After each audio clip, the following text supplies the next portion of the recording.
Congolaises, Congolais, mes chers compatriotes, en ce jour du 23 octobre 2020, je m'adresse à vous, souverains primaires, dans un contexte exceptionnel en rapport avec la situation politique que connaît notre pays.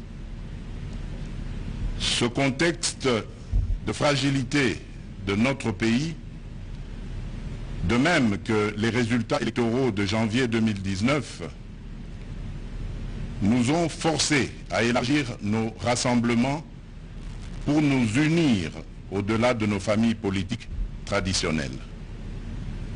Cet effort de recomposition a touché aussi bien le pouvoir sortant que l'ancienne opposition, ce qui a conduit à une situation inédite où des adversaires farouches d'hier sont devenus des alliés. Nous avions choisi de gérer le pays au sein d'une coalition qui semblait constituer la solution idoine pour sortir le pays de ces différentes crises récurrentes et préserver ainsi les acquis de l'alternance. Malheureusement, près de 2 ans après, les divergences qui persistent entre les partis signataires de cet accord plombent les ailes de l'espoir de notre envol vers le développement. Ces divergences portent notamment sur les questions relatives à la paix et à la sécurité nationale, à la Commission électorale nationale indépendante, à l'organisation des élections, à la gestion du portefeuille de l'État, à la territoriale, à la diplomatie, à l'indépendance de la justice et à l'instauration de l'État de droit qui sont un enjeu majeur pour notre nation. L'importance de ces questions me convainc qu'elles ne doivent être laissées à la merci d'un seul groupe politique. Elles nécessitent un large consensus national. Mes chers compatriotes, la tâche que vous m'avez confiée est immense. Elle comporte dans l'urgence les objectifs ci-après.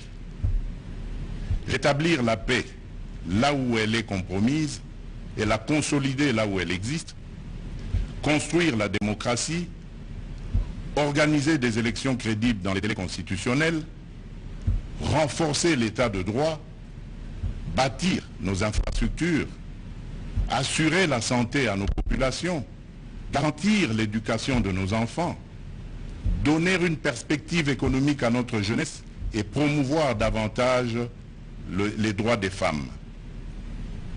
Face à l'ampleur de ces défis, le peuple n'accordera aucun pardon à ceux qui, dans la classe politique, s'évertueront à créer ou à entretenir des entraves au progrès, animés qu'ils sont par une simple stratégie de survie politique ou de positionnement individuel, par la haine tribale, la rancœur ou par la poursuite de la prédation en toute impunité. À ce propos, je salue l'effort d'abnégation de ceux qui, dans tous les camps, se sont démarqués de ces antivaleurs. Mes chers compatriotes, l'état de droit que nous voulons vient d'être conforté par la prestation de serment de 3 juges constitutionnels, ce qui désormais assure à cette juridiction un fonctionnement régulier. Mes chers compatriotes, la restauration de l'état de droit dans notre pays n'est pas un leurre, mais le fruit d'une volonté politique, du reste coulée dans un programme de gouvernement tel qu'adopté par le Parlement. Il demeure vrai que sa mise en œuvre énerve certains nostalgiques, habitués à l'impunité et au traitement de faveur. Ceci étant, le partage des valeurs liées à l'état de droit et à la justice constitue la condition sine qua non de tout partenariat aux actions de mon mandat. Retardent ou affaiblissent la réalisation du programme pour lequel vous m'avez élu.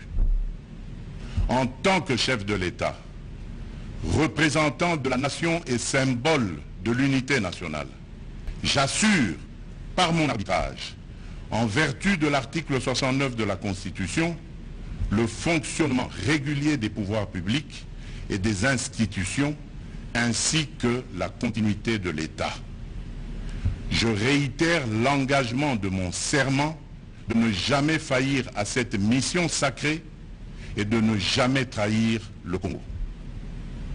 Je ne laisserai aucun engagement politique de quelque nature que ce soit primer sur mes prérogatives constitutionnelles et sur l'intérêt supérieur du peuple congolais. Je ne transigerai avec les intérêts supérieurs de la nation, leurs opinions, à l'effet de créer une union sacrée de la nation autour des objectifs précités. Ces consultations visent la refondation de l'action gouvernementale autour des principes de participation à la gestion du pays. À l'issue de celle-ci, je reviendrai vers vous dans une nouvelle adresse pour vous faire part de mes décisions qui n'excluront aucun cas de figure. Debout Congolais, prenons le plus bel élan pour un Congo fort, libre et prospère. Que Dieu bénisse la République démocratique du Congo. Je vous remercie.